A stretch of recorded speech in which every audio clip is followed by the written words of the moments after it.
ဆိုတော့အခုကျွန်တော်တို့ကဒီကျွန်တော်တို့ကဒီ editing ဘက်ကိုတွားရမှာပေါ့နော်ကျွန်တော်ခဏကကျွန်တော်တပ်ပုံရိုက်ထားတဲ့ဟာတွေကိုကျွန်တော်အခုဒီ tablet မှာကျွန်တော်အကုန်ပြောင်းထည့်ထားလိုက်ပြီဆိုတော့ဒီ tablet မှာပဲကျွန်တော်ကဒီသုံးမဲ့ sound effect တွေရောနောက်ပြီးကျွန်တော် graphic နည်းနည်းလုပ်ထားတယ်ဆိုတော့နည်းနည်း graphic တွေရောပေါ့နော်ဆိုတော့ကျွန်တော်အဲ့ဒါလေးတွေကိုကျွန်တော်ပြင်ဆင်ထားရပေါ့နော်ဆိုတော့အခုကျွန်တော်တို့ကကျွန်တော်တပ်ပုံဘက်ကနေဗီဒီယိုဘက်ကိုပြောင်းမယ်ပေါ့နော်ဆိုတော့အဲ့ဒါကိုကျွန်တော်တို့က stop motion လို့ခေါ်တာပေါ့ဟိုအရင်တော့ပုံစံမျိုးပေါ့နော်ဆိုတော့ဒါမှအခုကြည့်ဒီပုံစံကကျွန်တော်တို့အသုံးဝင်တော့ပဲကျွန်တော် marketing tool အနေနဲ့သုံးမယ်ဆိုရင်လည်းတော်တော်ကောင်းသေးတဲ့ပုံစံမျိုးပေါ့နော်ဆိုတော့ကျွန်တော်တို့အခုကျွန်တော် VN ကိုဝင်လိုက်မယ်ပြီးရင်ကျွန်တော် create project လုပ်လိုက်မယ် create project တစ်ခုယူလိုက်မယ်နော်ပြီးရင်ကျွန်တော်တပ်ပုံဘက်ကိုတွားမယ်ဒီမှာကျွန်တော်ပြင်ဆင်ထားတဲ့ဟာတွေရှိတယ်ဆိုတော့ကျွန်တော်ဒီ folder နဲ့မှတ်ထားတဲ့ဟာရှိတယ်ဆိုတော့အဲ့ဒါလေးရှိမယ်ဆိုတော့ဒီတပ်ပုံတွေကိုကျွန်တော်တို့ရိုက်ခဏကရိုက်ထားတဲ့အတိုင်းကျွန်တော်တို့အစင်လိုက်ထည့်မယ်ပေါ့နော်ဆိုတော့ဒါမဲ့ဒီ software ဒီမှာတော့အစင်လိုက်တော့မပေါ်ဘူးဆိုတော့ကျွန်တော်တို့ဒီမှာအတက်နိုင်ဆုံးအကုန်လုံးစီပြီးတော့ထည့်ရမှာပေါ့နော်ဆိုတော့အစင်လိုက်ပုံစံမျိုးကိုရိုက်ထားတဲ့အစင်လိုက်ပုံစံမျိုးကျွန်တော်1 2 3ပုံစံမျိုးပေးသွားလို့ရှိရင်တော့ကျွန်တော်အစင်လိုက်ရတယ်ပေါ့နော်ဆိုတော့ကျွန်တော်အဲ့လိုမျိုးလေးလုပ်သွားလိုက်မယ်နော်ဆိုတော့ချက်ကြည့်မယ်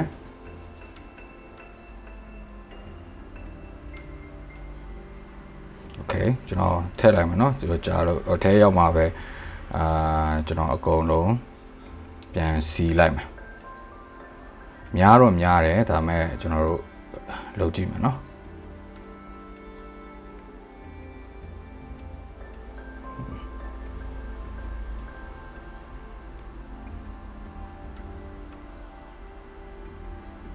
ဆိုတော့ကျွန်တော်ဒီပုံကို select ဒီပုံ select လုပ်လိုက်ပြီဆိုတော့ကျွန်တော်ဒီဓာတ်ပုံတစ်ပုံကိုထည့်လိုက်လို့ရှိရင်သူ့ရဲ့ default duration ပေါ့နော်သူ့ရဲ့အချိန်က3စက္ကန့်ဟုတ်တယ်ဆိုတော့3စက္ကန့်ဆိုတာအရန်များတယ်ပေါ့နော်ကျွန်တော်တို့10စက္ကန့်တော့အရန်များတယ်ဆိုတော့ကျွန်တော်ကဒီမှာနည်းနည်းပြောင်းလိုက်မယ်ဆိုတော့အခုဒီမှာအရင်ကကျွန်တော်54စက္ကန့်လောက်ထားပါတော့ဆိုတော့ကျွန်တော်ဒီ54မဟုတ်ဘူးကျွန်တော်30လောက်ထား29 okay sorry 20ပေါ့နော်20ဆိုတော့10စက္ကန့်ရဲ့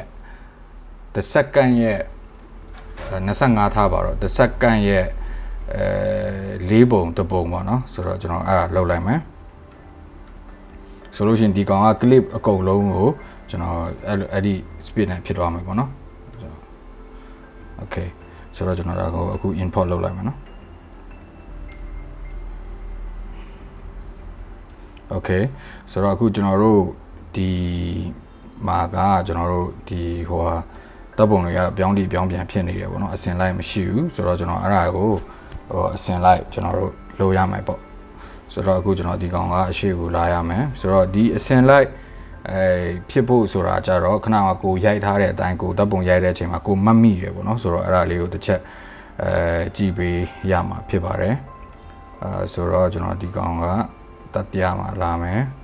ဆိုတော့နည်းနည်းတော့ကျွန်တော်တို့လက်ပေါက်ကတ်လိုက်မယ်ပေါ့နော်ဒါမဲ့ကျွန်တော်တို့ဒါစူးစမ်းပြီးတော့လုပ်သွားမှာဟုတ်တယ်ဆင်းလိုက်နည်းနည်းစီးလိုက်မယ်နော်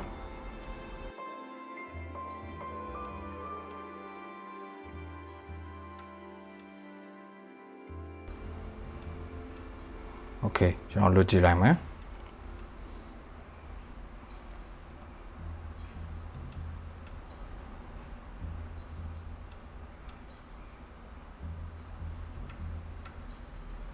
โอเคဆိုတော့ကျွန်တော်အကြမ်းဖျင်းရပြီဆိုတော့အခုကျွန်တော်တို့ကဘယ်လိုလုပ်မှာလဲဆိုတော့ကျွန်တော်တို့ဒါလေးကိုဒီလိုကျွန်တော်လာမယ်ပြီးရင်ဒီမှာဒီပေါ်တိုင်းဟိုဟာဖြစ်မယ်ပေါ့နော်ဒီလိုလေးလာမယ်ပြီးရင်ကျွန်တော်တို့ကဒါလေးကျွန်တော်ဖြတ်လိုက်မယ်နော်ပြီးရင်ကျွန်တော်တို့ကဒီကောင်းကိုဒီဟာကိုနည်းနည်းကျွန်တော်တို့ဒီနောက်ဆုံးဒီ file တစ်ခုကိုကြာတော့ကျွန်တော်နည်းနည်း duration second 10 second လောက်ဖြစ်ကျွန်တော်ထားလိုက်မယ်ပေါ့နော်ဘာလို့လဲဆိုတော့ကျွန်တော်ဒီနောက်ဆုံးဒီလာလို့ရှိရင်ဒီအပေါ်မှာကျွန်တော်တို့ကစာတန်းတွေထိုးမယ်ပေါ့နော်ဆိုတော့ဒါလေးကိုကျွန်တော်ဟိုကကျွန်တော်လိုရမယ်ရ15 second လောက်ထားလိုက်မယ်နော်ဆိုတော့ကျွန်တော်ဒါကတပ်ပုံကိုကျွန်တော်တို့စီလိုက်တာပေါ့နော်ကျွန်တော်တပ်ပုံကိုစီလိုက်တာဖြစ်တယ်ပြီးရင်ကျွန်တော်အဲ့ဒါကိုကျွန်တော်တို့ဒီ export လုပ်လိုက်မယ်ဗီဒီယိုတစ်ခုလုပ်လိုက်မယ်ပေါ့နော်ဗီဒီယိုဖန်တီးလိုက်မယ်ဆိုတော့ခဏကကျွန်တော်ပြောဖို့မိတော့တစ်ခုရှိတယ်အဲ့ဒါကျွန်တော်တို့ဒီကျွန်တော်ရဲ့ rotation ကိုကျွန်တော်ဘာယူမလဲပေါ့နော်ဆိုတော့ကျွန်တော်ကပထမစရိုက်ကတည်းကဒါက square နဲ့ရိုက်ထားတာဖြစ်တဲ့အတွက် original ယူထားတဲ့အတွက်ကျွန်တော် square ပဲပြရတယ်ပေါ့နော်ဆိုတော့ကျွန်တော်တို့ကအခုဒါကိုတေချာအောင်ကျွန်တော် square ကိုပဲထပ်ယူလိုက်မယ် okay ပြီးရင်ကျွန်တော်တို့ဒါကိုဒီလောလောဆယ်ကျွန်တော်တို့စီထားတဲ့ဟာကိုပဲဒါဆိုရင်ကျွန်တော်တို့ဗီဒီယို clip တစ်ခုဖြစ်အောင်အရင်လုပ်ကြည့်လိုက်မယ်ပေါ့နော်ဆိုတော့ကျွန်တော်ဘာလို့ဒီမှာပဲဆက်ပြီးတော့ edit မလုပ်တော့လဲစာတွေဘာလို့ထည့်မသွားလဲဗီဒီယို clip တစ်ခုအရင်ဘာလို့ export ထုတ်လိုက်တယ်လဲဆိုတဲ့ဟာ